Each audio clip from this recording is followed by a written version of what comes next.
Oh, good evening. Right in time for a broadcast live from the Standard Group headquarters. Marisha Witty is my co-pilot tonight at KTN News KE. The hashtag, as always, is News Hour. Make sure you join the conversation. And tonight, we begin at the judiciary, where the search for the next Chief Justice takes another step forward. President Uhuru Kenyatta has forwarded Lady Justice Martha Koome's name to Parliament for vetting and approval as the country's next Chief Justice. Now, this move coming at the back of a spirited letter written to the Judicial Service Commission by Justice Koome, thanking the commissioners for nominating her and pledging to prepare thoroughly for the parliamentary vetting. Our senior political affairs reporter, Murimi Mwangi, explains what awaits Koome at the August House and the timelines ahead of her appointment if her nomination is approved. The JSC has unanimously recommended the appointment of Honorable Lady Justice Koome Martha Karabu. The Judicial Service Commission Tuesday announcement of their nominee for the country's first female and 15th Chief Justice.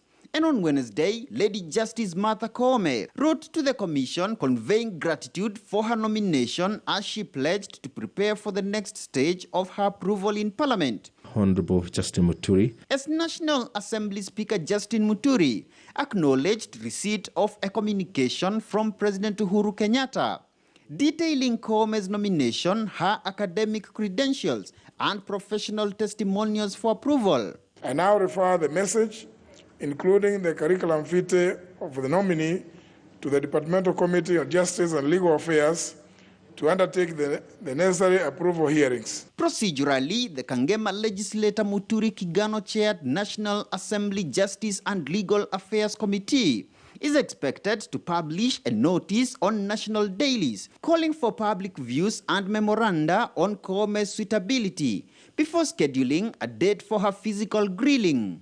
JLAC will then draft a report for her approval or rejection, which will subsequently be debated and voted on the floor of the House. This, according to the JSC timelines, is to be done at least 28 days from the date of nomination, meaning not later than the 25th of May this year. In view of the compelling public interest and the unique place of the office of the Chief Justice within our constitutional and legal order, the committee is requested to consider the nomination on a priority basis. Should the National Assembly approve Koome's nomination, the Speaker will transmit her name back to the President for appointment.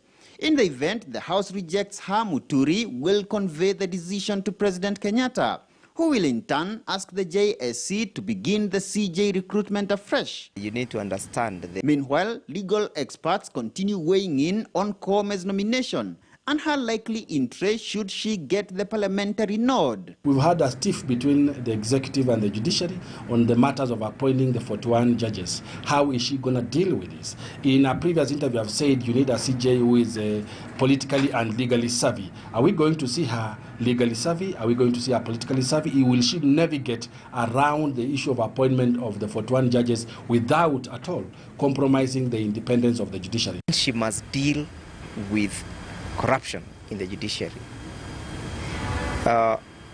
Corruption in the judiciary is rampant because we are practitioners. And corruption is not just dealing with judicial officers. Even the aides, the clerks in those courts. And as JLAC prepares for Koome's vetting, the Chief Justice nominee is also dusting her notes for a weighty assignment in anticipation of a nod from Parliament. Murimi Mwangi, KTN News in Nairobi. Well, let's stick with that nomination. Lady Justice Martha Koome is poised to make history as the first